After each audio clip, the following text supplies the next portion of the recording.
Thank you, Judy. Is the volume okay? Good. As many of you know, I am Gianna Jacobson, and I want to welcome you to a very special evening in the life of December magazine, which I hope will continue to be influential throughout the 21st century, too. I want to acknowledge and thank our co-sponsors for today and this evening.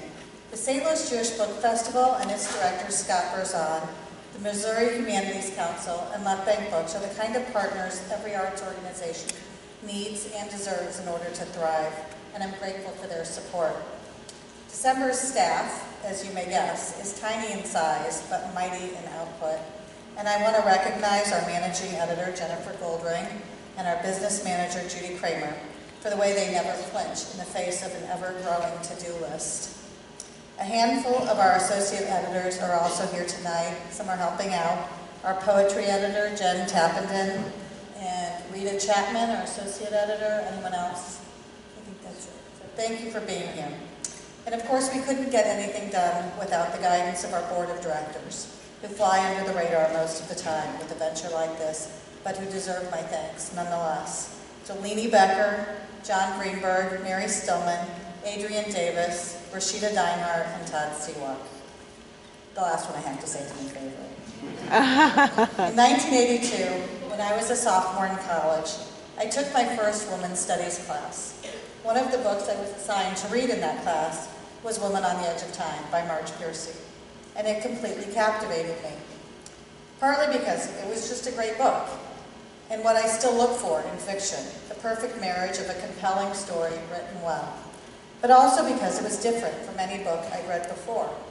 I couldn't have known at that time that the book was destined to become a classic of utopian speculative fiction, or that it would be credited with giving birth to cyberpunk. I just knew it was good.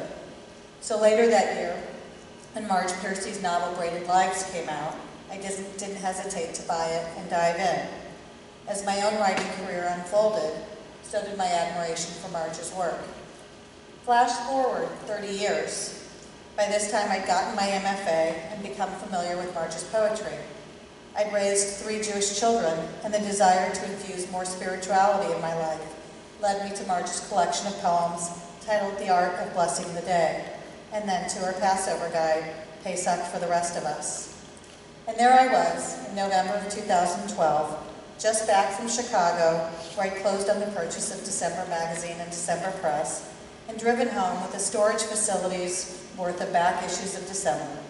And I spread them out on my family room floor to see exactly what I'd gotten myself into. Imagine my surprise when I opened Volume 3 from 1961 and saw the name Marge Piercy on the masthead as a staff member. And then again in Volume 4 from 1963, and besides being listed as a staff member, Marge had poetry in that issue too. And I knew from the dates that these appearances in December were very early in her career, just as I was discovering how many other writers I admired had made their first or very early appearances in the magazine. So as we set about the work of reviving December after a 32-year hiatus, Marge sent us new work, a story and a handful of poems, and agreed to serve as an advisory editor. As writers know, there's no greater form of support for a publication than a writer sending new work. And then last year, Marge agreed to serve as the judge for our 3rd Jeff Marks Memorial Poetry Prize, named for one of December's founders.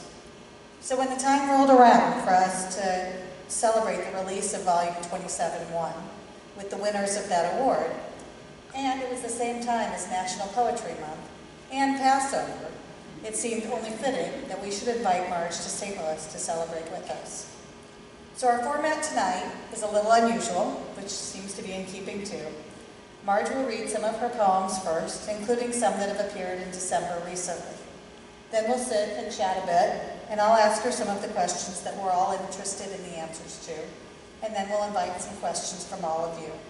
So without further ado, I'd like to welcome the award-winning author of nearly 50 books and December's own advisory editor, Marge Piercy.